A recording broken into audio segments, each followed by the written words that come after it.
วัสดีค่ะยินดีต้อนรับเข้าสู่ช่อง The Tech Contributor นะคะช่องที่มีทั้งรีวิวเครื่องเขียนแชร์ซัดไอเดียของ Cooking Scrapbooking Bujo Planner Journal with me Study with me and Kill Blaster วันนี้ Plan with me ค่ะอย่างที่นวันพูดใน Plan with me เดือน January นะคะว่าปีนี้นวันจะใช้เป็น Planner สำเร็จความอลังการงานสร้างมีอยู่แต่อาจจะไม่มากเท่า Plan with me ปีที่แล้วแต่ความ pop up จัดสีกระจายนั้นนะคะอยู่ใน Journal with me นะคะใน Plan with me ของปีนี้นวันจะเน้นตกแต่ง Planner ที่เรามีอยู่เป็นแบบสำเร็จเนี่ยให้มันน่ารักยิ่งขึ้นแต่ที่ต้องเปลี่ยนเพราะว่าปีนี้นหวานมีโปรเจกต์ยาวอะค่ะแล้วถ้านหวานมานั่งทำตารางทีละเดือนมันไม่ค่อยสะดวกก็น่าจะให้ไอเดียกับคนที่จำเป็นต้องใช้ planner สำเร็จแล้วก็ต้องการให้มันน่ารักครั้งที่แล้วเราแต่งตัวหน้าปกถ้ายังใครไม่ดูตรงนี้นะจ๊ะ Yearly Planner นะคะนหวานไฮไลท์วันอาทิตย์ค่ะนหวานจะได้เห็นภาพว่าอันนี้มันเป็น1อาทิตย์นะจ๊ะตัวไหนที่เป็นสีม่วงอะค่ะก็คือต้องเล่นเป็นโน้ตที่โบสถ์นะคะโอ้นหวานยังไม่ได้ใส่เลยว่าคิวที่นหวานต้องไปเป็นนักแปลหน้าแรกยังไม่มีอะไร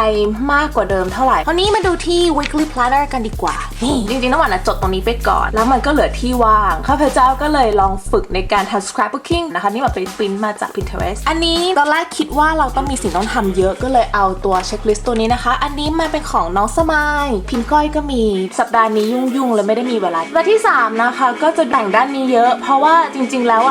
ณวันที่โตอยู่สัปดาห์ที่2อะค่ะมันต้องปรับ plan ahead ของสัปดาห์นี้เพราะว่าสัปดาห์นี้เป็นสัปดาห์ที่งานเยอะที่สุดก็มาแปะอะไรกระจุกกระจิกเพิ่มแล้วก็สัปดาห์สุดท้ายนะคะมันไม่ค่อยมีงานเป็นช่วงเคลียร์งานมากกว่าด้านนี้ก็ไม่มีในจะจดก็ถือว่าน้ำหวานฝึกทำ scrapbooking นะคะมันมาจากคนละภาพหมดเลยนะคะอันนี้เป็นภาพหนึ่งอันนี้ก็อีกภาพหนึ่งอันนี้ก็มาจากอีกภาพหนึ่งไอ้ beginning อันเนี้ยน้ำหวานก็ใช้ paper puncher เดี๋ยวนะให้ดูไอ้อย่างเงี้ยค่ะเจาะมาเป็นตัวอักษรกลมๆอันนี้เป็นเศษจากอันนี้ภาพคนน้ำหวานตัดคนก่อนตรงนี้จะมีเหมือนแบ็กกราวด์ของอันเนี้ยทะลุออกมาบอกตรงๆว่ายังไม่ได้พอใจสุดๆนะแต่ก็ถือว่าลองดูมาที่เดือน February ปีนี้เป็นปีอาทิตย์กสุกะทิเดี๋ยวแป๊บนึง leap year อาทิตย์กสุรทินหลังจากครั้งที่แล้วที่เรียกผิดก็ยังเรียกผิดต่อไปนะคะเขาก็มีถึง29ตรงนี้แล้วใช่2สีนี้นะคะ Push Beyond กับ Sea Violet มีภาษาอังกฤษข้างบนไปอ่านตรงกลางทำไม Brilliant Red กับ Violet นะคะ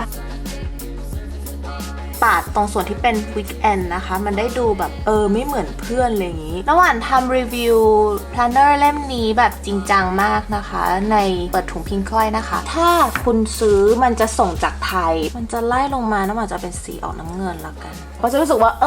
ฝั่งนี้ดูมี something special นะจ๊ะกรอบตรงนี้นิดหนึ่งนะคะมันได้ดูแบบไม่หนักไปข้างเดียวกระดาษมันบางนะแต่ว่าระบายสีน้ำมันน้องสู้ตายต่อมานะคะเดี๋ยวเราจะทำหน้าแทรกนี่คือ mood tracker ไปเห็น mood tracker ของฝรั่งคนหนึ่งเขาทำเป็นรูปสเวตเตอร์น่ารักมากถึงวันนี้เขารู้สึกยังไงเขาก็จะระบายสีไปเราก็เลยอยากมีบ้างข้างนอกเนี่ยมันคือน้อง Pentel Angel นะคะแต่ว่าข้างในเนี่ย Sarasa รุ่น Mark On ต้องเป็นรุ่น Mark On ด้วยนะเขาเคลมว่าแห้งไวปาดไฮไลท์ได้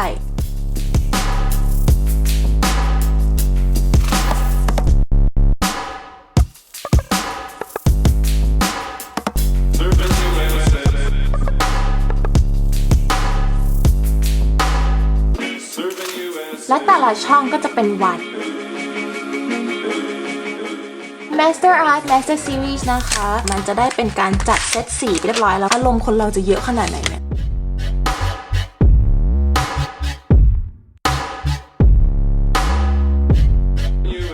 พอแล้วมั้งถ้าสีมากกว่านี้น่าจะเลอะเทอะลบรอยดินสอ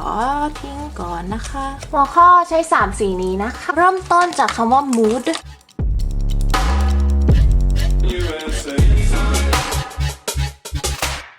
ตัวนี้นะคะเซตปากกากากเพชรใช้สีเงินนะคะการที่เราเอาสีเงินเขียนบนกระดาษขาวมันแทบไม่เห็นค่ะแต่พอเราไปเกาะอยู่ข้างๆปากกาที่สีมันเข้มหน่อยเดี๋ยวมันจะเห็นแบบเอ๊ะ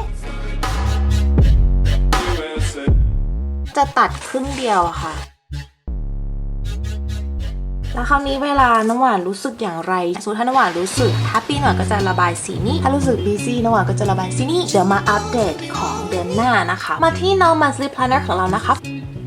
เพิ่มแบบกับให้มันสีเข้มๆข้างบนอีกนิดนึงน้ำหวานจะเอาแดงที่น้ำหวานมีอยู่เนี่ยแล้วแต้มดำขึ้นมาให้มันดูแบบเข้มขึ้นมานิดนึงนะมันเริ่มหมาดๆแล้วนะคะน้ำหวานพยายามจะไม่แต่งข้างในเยอะเพราะว่าจดเยอะหน้าแรกของ weekly อันนี้มันแชร์กับ January ก็จะไม่ทำอะไรมากนะคะแปะน้องอันนี้ลงค่ะน้ำหวานรู้วิธีในการเติมหน้าเข้าไปโดยไม่ใช้ cello tape นะมันจะมีวิธีข ของพวกห้องสมุดเขาก็จะใช้กาวเล็กๆแถกตรงนี้ค่ะ2 อันแล้วก็เสียบเข้าไปในหนังสือปัญหาคือถ้าเราทำอย่างนั้นหน้าเนี้ยมันติดอย่างเงี้ยมันกางได้ไม่สุดใช้ตัวนี้ Magic Tape มันได้เขียนทับได้รอบนี้น้ำหวานยังมีความ crazy กับ collage ทั้งหลายเพราะฉะนั้นสรรพสิ่งที่น้ำหวาน print เอาไว้ท่านก็จะยังเห็นอยู่นะจ๊ะเป็นโทนออกชมพูหน่อยเพราะว่า mood tracker เป็นสีชมพูม่วงคุมโทนเบาๆนะอย่างแรกที่จะทำนะคะคือสิ่งนี้อันนี้เป็นอดีต cup holder กาแฟร้อนนะคะเขาจะเป็นแก้วกระดาษใช่ปะแล้วจะมีอันเนี้ยใส่ในแก้วกระดาษเพราะว่ามันมีความลูกฟูกอย่างเงี้ยน่ารัก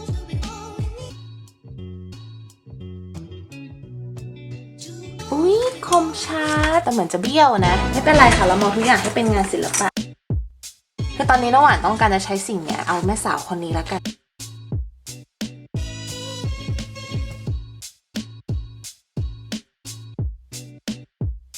เราต้องมีตัวอักษรสักหน่อยด้วยอันนี้นะคะหัวใจ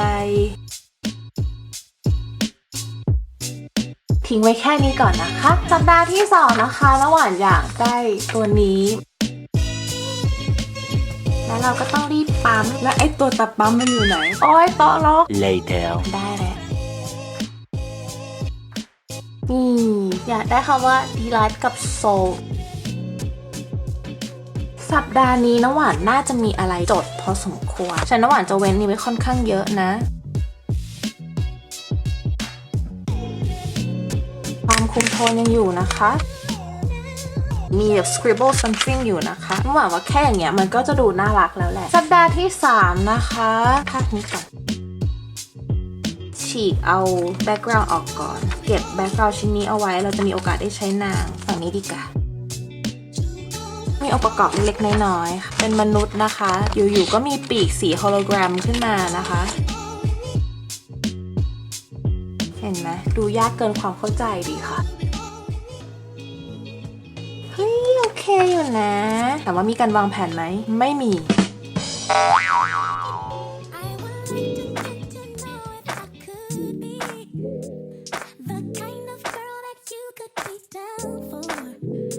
ดูตรงนี้มันโล่งนะคะเป็นแถวทัชเจ้าเดิมนะคะ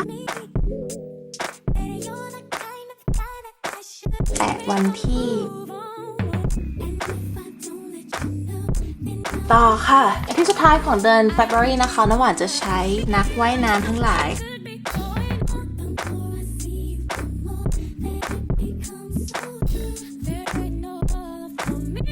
นี่ก็นั่งจ่อมขาในนี้นี่ที่เราดึงมาจากสัปดาห์ที่แล้วมีอีก love layer หนึ่งหัวก็ต้องโค้งๆเนาะน้ำหวานชอบคำนี้ค่ะ yes you can reach it all ข้าพเจ้าว่าข้าพเจ้าแปะ masking tape สักแถบก่อนจะได้ดูไม่ใช่ชมพูหลาไปหมดเลยอะไรอย่างงี้แล้วตรงนี้น้ำหวานก็จะจดทำอะไรดีนะอันนี้แล้วเราก็ต้องปะอันนี้แล้วใช่ไหมโอเคเสร็จแล้ว ignoring ข้างๆที่ลบเลอะเทอะนะคะหน้าแรกของ February ที่เป็น monthly ของน้ำหวานใช้สีน้ำจะเน้นส่วนที่เป็น weekend อันนี้คือกลัวเหงาเฉยๆหน้าแรกรอบนี้น้ำหวานลองทำ mood tracker เดี๋ยวน้ำหวานจะอัปเดตตอนขึ้นเป็น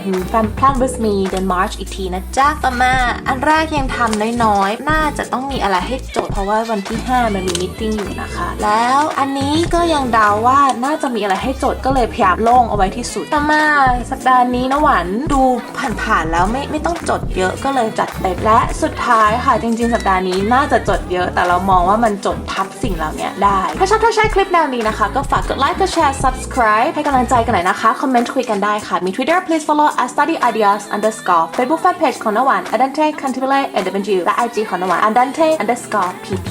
บางคนบอกว่าเจอ Twitter พี่น้ำหวานแต่ไม่ใช่ studyideas_